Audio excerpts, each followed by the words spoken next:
지금까지의 외신 보도나 이런 걸 보면 우크라이나군의 빛나는 승리만 주로 얘기를 합니다. 러시아제 전차하고 서방제 전차는 질적으로 다르기 때문에 그렇지 않을 거다. 세상에 그런 전쟁은 없습니다.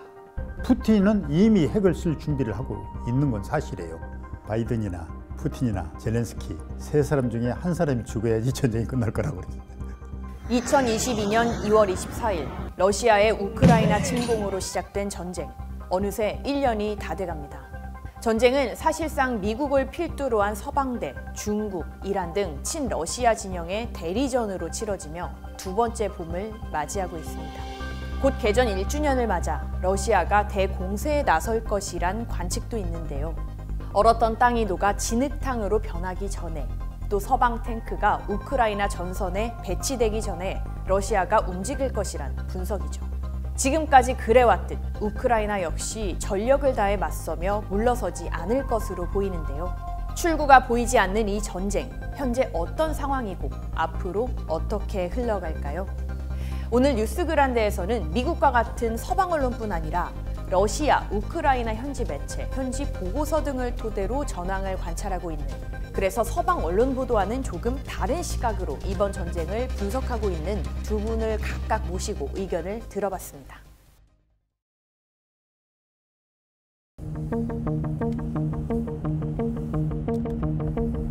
쉽게 말해서 전쟁이 1년 지나고 난 다음에 현재 상태는 이른바 소모전이 됐습니다.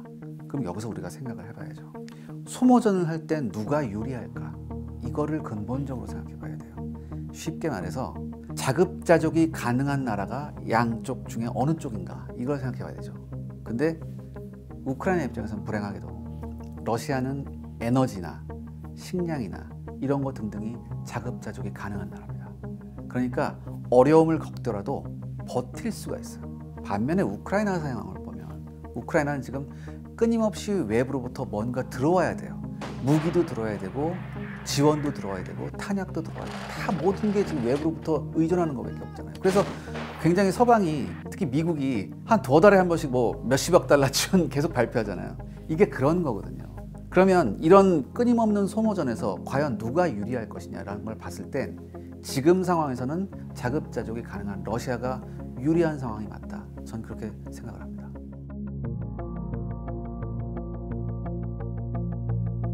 지금까지의 외신 보도나 이런 걸 보면 우크라이나군의 빛나는 승리만 주로 얘기를 합니다. 하이마스를 가지고 누구를 어떻게 했다든가 이렇게 많이 있었는데 전쟁이란 건 특히 이런 소모전에서는 쌍방이 피해가 나거든요. 그러니까 그 언론대로라면 벌써 모스크바는 우크라이나군이 점령했었어야죠.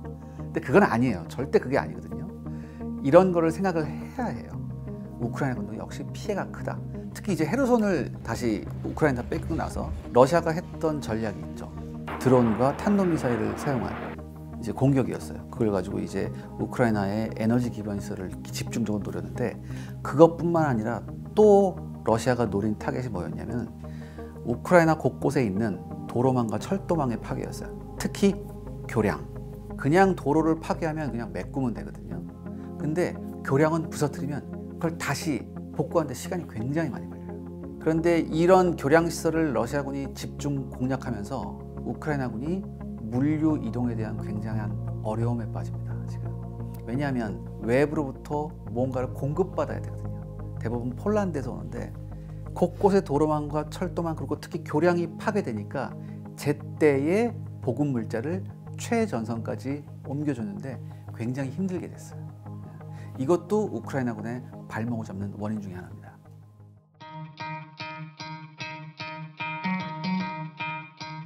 이제 당연히 처음에 서방이 생각할 때는 경제 제재로 굴복을 시킬 수 있다고 생각을 한 거예요. 그래서 처음에 2월 24일 특수군사작전을 러시아가 선포하자마자 바로 이제 제재에 들어가기 시작했잖아요. 그리고 이제 작년 말까지 총 9회에 걸친 대로 제재를 가한 거예요.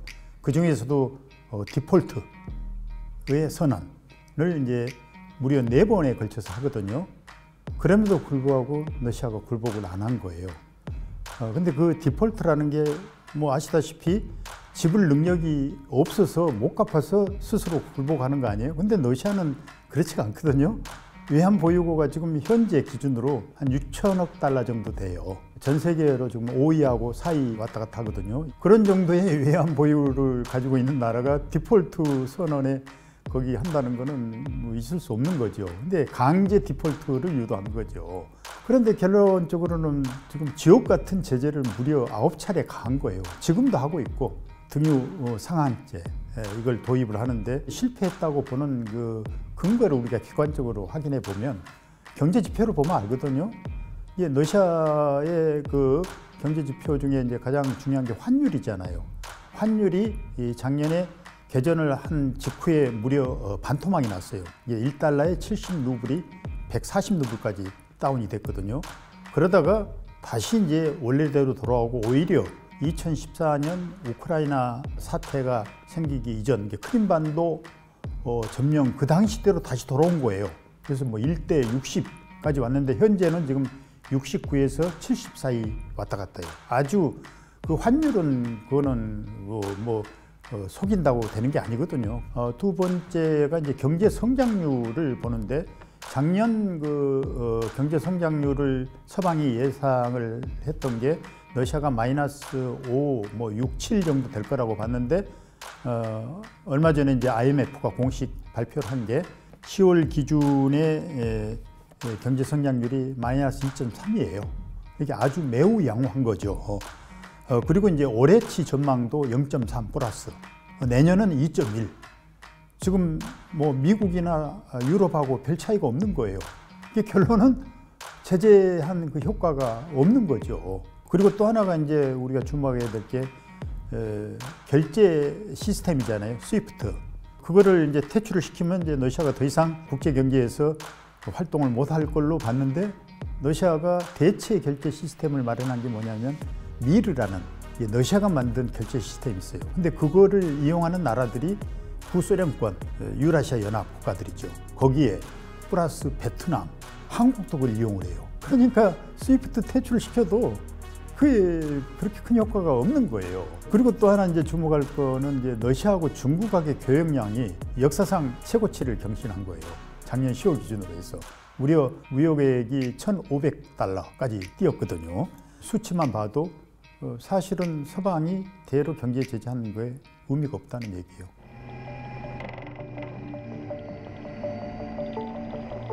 전쟁이 시작되자마자 젤렌스키가 이런 말을 했었죠. 서방 너네가 가지고 있는 전차 1%만 우리한테 주면 우리가 전쟁에 이긴다. 이런 얘기 굉장히 많이 했었어요. Ви маєте не менше 20 тисяч танків. Україна просила відсоток. 1% від усіх ваших танків. 근데 이제 최근에 서방이 드디어 서방제 전차를 우크라이나에 제공한다고 했죠. 그러니까 막 언론에서 많이 떠듭니다. 게임 체인저가 될 수 있다. 근데 그거를 한 발 조금 더 깊이 들어가서 생각을 해봐야 됩니다. 뭐냐? 영국 같은 경우에는 챌린저 2 전차를 주기로 했는데 14대 줍니다. 그 다음에 미국은 31대의 M1A2 에이브람스 전차를 주기로 했고요. 독일도 레오파르트 2를 여기저기서 닥닥닥 긁어서 주는데 한 100여 대 준다고 생각했어요. 자, 그럼 여기서 우리가 이걸 생각해 봐야죠. 그동안 러시아 우크라이나 전쟁이 발발한 이후에 러시아군과 우크라이나군의 양쪽의 전차 손실은 과연 몇 대나 될까? 여러 가지 추측이 분분하지만 적어도 1000대 이상입니다. 1000대 이상의 전차가 1년간 갈려나갔는데 여기에 150대 정도 전차를 줬다? 이게 과연 얼마나 효과가 있을까? 그럼 여기서 이렇게 하죠. 러시아제 전차하고 서방제 전차는 질적으로 다르기 때문에 그렇지 않을 거다. 세상에 그런 전쟁은 없습니다. 러시아가 지금 뭐 한 세대 이전의 장비 가지고 싸우는 것도 아니고 우크라이나에 제공하는 레오파르트 2 전차는 레오파드 2 A4 그다음에 레오파드 2 A6가 많이 가요. 근데 레오파드 2 A4 같은 경우에는 방어력이 굉장히 부족합니다. 그렇기 때문에 우크라이나군한테 넘어가서 제대로 싸우기 위해선 여러 가지 그 방어력을 강화하는 조치를 해야 돼요. 또 하나 미국도 31대를 주기로 했는데 미국이 주기로 한 31대는 신규 생산품이에요. 그럼 생각을 해보세요. 신규 생산품을 생산해서 우크라이나 가서 훈련을 해서 우크라이나군이 전선에 투입될 때까지 시간이 얼마나 걸릴까요? 최장 1년을 봅니다. 그렇기 때문에 저는 특히 M1 에이브람스는 지금 상황에서는 약간 좀 고개가 갸우뚱해지는. 또 하나 더 근본적인 문제를 생각해 봐야 돼요. 서방제 전차만 한번 생각해 볼게요. 챌린저 2, 레오파르드 2, M1 에이브람스. 근데 챌린저 2는 레오파르드 2하고 M1 에이브람스하고 탄약 호환이 안 돼요. 반면 에이브람스는 레오파르드 2, 챌린저 2하고 연료 호환이 안 됩니다. 자, 그렇다면 우리가 이걸 생각해 보자. 지금 현재 우크라이나군이 전선에 투입하고 있는 전차가 T-72, T-64, T-80 계열이에요. 물론 비슷비슷하지만 우크라이나군 병참장교 입장에선 세 종류의 전차에 대한 보급을 해야 돼요. 여기에 서방제 전차 3대가 더 들어왔어요. 그렇다면 우크라이나 병참장교 입장에선 모두 6종에 대한 보급을 해야 한다. 탄약, 유류, 부품. 더군다나 러시아제 전차들하고 서방제 전차들은 또 탄약이 호환이 안 됩니다. 과연 이게 얼마나 도움이 될까? 언론에서 얘기하는 것처럼 게임 체인저가 될 수 있을까? 전 의문이 좀 있습니다.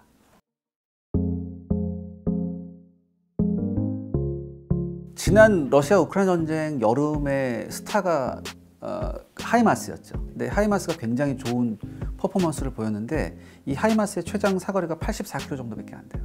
근데 GMLRS는 한 150km 정도 되거든요. 근데 여기서 이걸 생각해 봐요. 그렇다면 왜 84km보다 더 긴 150km짜리가 필요할까? 그만큼 동부전선에서 밀렸다는 겁니다. 하이마스 가지고도 깊숙한 러시아군의 진지를 타격하기 힘들다는 결론을 내렸어요. 그러니까 사거리가 조금 더 긴 거를 제공받아야 합니다. 이거예요. 딴 게 아니고.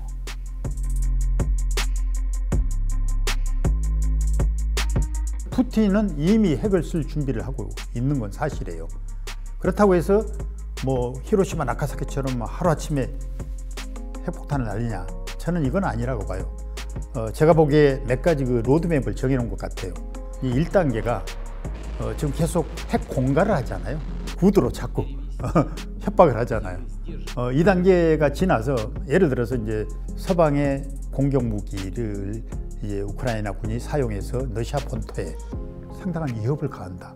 그리고 현재 지금 점령하고 있는 동남부 4개 주하고 크림반도를 뺏길 상황이 온다. 그러면 저는 핵을 쓴다고 봐요. 근데 핵을 쓰는 게 바로 쓰는 게 아니라 지금 현재 구두로 이렇게 핵 공갈을 하는 단계에서 업그레이드해서 그 포세이돈이라는 그 가공할 인류의 종말이라 그랬잖아요. 그게 수중 드론이라고 하는데 이 위력이 무려 히로시마 원폭의 6,000배에 해당되는 그런 위력이거든요. 그거 한 방이면 전 세계가 날아간다고 봐요. 지구가 없어진다고.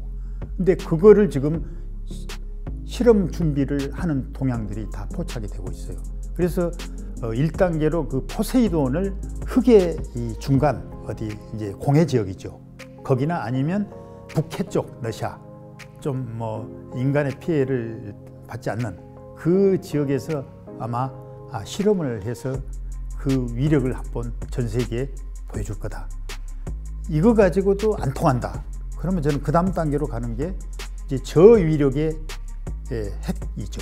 뭐 더티봄이라 그러잖아요. 1킬로톤에서 한 5킬로톤 정도 되는. 이거 1킬로톤 하나만 터뜨려도 한 2,000명이 한꺼번에 죽어요. 한 5킬로톤 터뜨리면 조그마한 소도시는 하나 날아가요. 이것도 막강해요. 이거 가지고도 안 되면 결국은 그러면 히로시마급. 그게 이제 10킬로톤에서 50킬로톤인데 전술핵이죠. 여기까지 가면 인류의 저는 멸망이 온다고 봐요. 그러니까 이런 그 단계적인 그 로드맵을 갖고 있다고 봐요.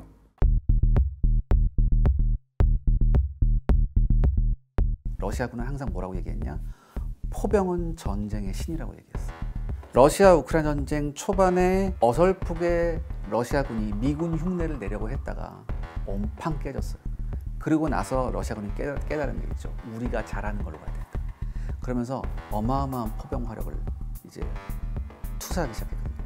마찬가지입니다. 지금 이런 교착 상태에서 러시아군의 장점은 압도적인 포병 화력이에요. 우크라이나보다 분명히 포병 화력이 훨씬 우세해요. 뭐 대수도 많고. 자, 근데 이게 다른 면을 한번 더 생각해봐요. 포병 화력을 막 쏟아붓는단 말이에요. 그러면 아무리 우크라이나군이 참호를 파고 들어가서 단단하게 준비한다 한들 하루에 10,000발만 쏜다고 하더라고요. 맞는 입장에선 엄청난 스트레스입니다. 1초에 한 번씩 벼락이 바로 자기 옆에 치는 느낌이 들어요. 중요한 게 뭐냐면 이렇게 되면 멘탈이 무너져요. 지금 사실 실제로 우크라이나군의 상당한 병력이 멘탈 문제 때문에 굉장한 고민을 겪고 있거든요.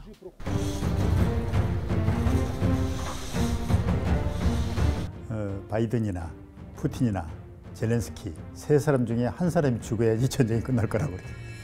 지금 이 세 나라의 이해관계가 매우 첨예하거든요. 우크라이나 입장에서 본다면 자기들은 지금 크림 반도에 의해서 우크라이나 영토의 20%를 지금 뺏긴 거예요. 근데 그 20%가 나머지 80%하고 거의 비중이 같아요. 왜냐하면 20%의 그 비중은 우크라이나의 중공업 시설이 다 그 지역에 있거든요. 그리고 자원이 거기 다 매장돼 있어요.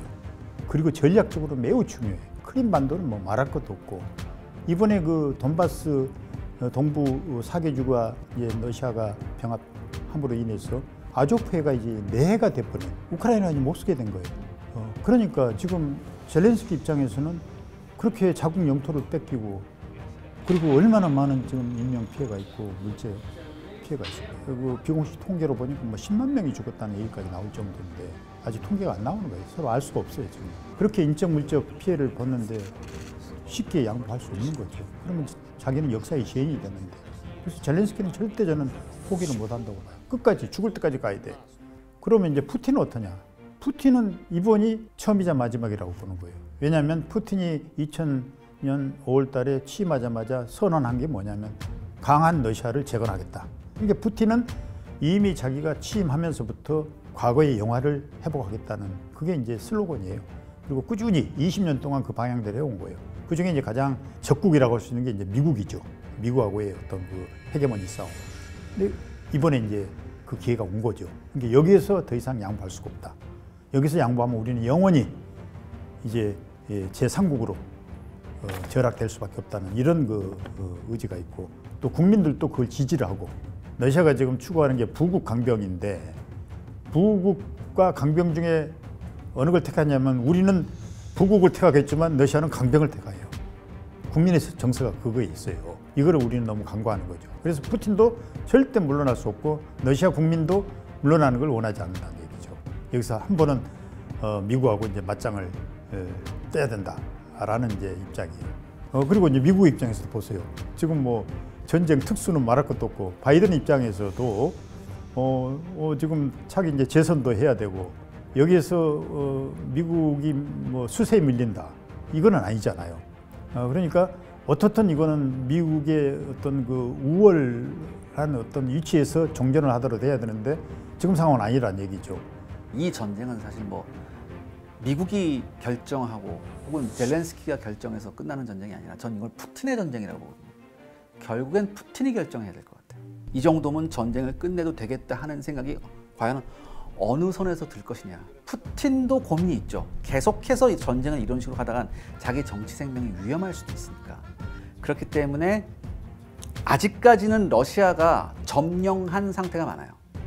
2014년에 그 크림반도하고 돈바스 일부를 합병한 것보다 지금 훨씬 더 많이 점령을 해놨거든요. 특히 이번 전쟁에서 러시아의 가장 주요한 핵심 목표가 뭐였냐면 돈바스와 크림반도를 잇는 남부회랑이에요. 근데 이 남부회랑의 연결에는 성공을 했거든요. 그렇기 때문에 사실 푸틴이 어떤 결정을 하느냐에 따라 이게 굉장히 중요할 것 같아요. 만약에 전 이렇게 생각해 봅니다.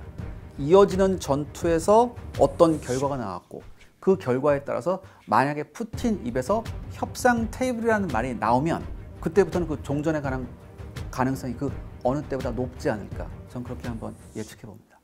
말씀을 들어보니 러시아 우크라이나 전쟁 종전 쉽지 않아 보입니다. 최근 전쟁이 2년 이상 이어질 수도 있다는 전망, 그리고 러시아 일부 인사가 장기전 대비에 들어갔다는 외신 보도도 나옵니다만 1년 뒤 또다시 전황과 전망을 전해드리는 일은 없었으면 좋겠습니다. 오늘 뉴스 그란데는 여기까지입니다. 더 깊고 진한 뉴스로 찾아뵐게요.